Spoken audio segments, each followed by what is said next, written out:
The Stonewall Inn is a very important symbolic place in the struggle for LGBT Americans' rights. President Obama said it best. He said the struggle for civil rights has marched from Seneca Falls to Selma and here to Stonewall.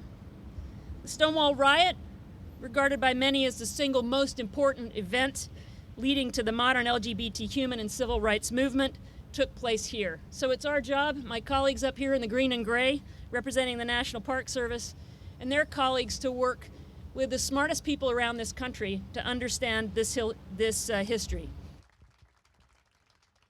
Thank you, Corey, and thank you for turning out. This building, now 14 years ago, was named a National Historic Landmark, and we're proud of that part of the National Park Service's role to preserve this part of history, but it's time for us to do more.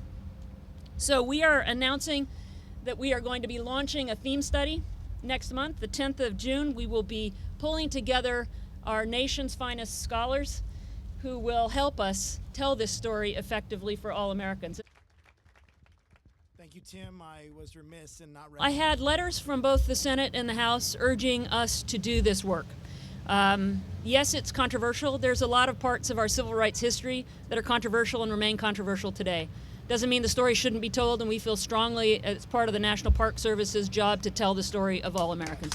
Represented here today that do incredible work day in and day out in our city. The people of the National Park Service look forward to expanding the story we tell to include the LGBT rights struggle through the years as part of an ongoing narrative about civil rights, equality, and equal rights under the law that's really sort of so fundamental and such a part of this country's history throughout time.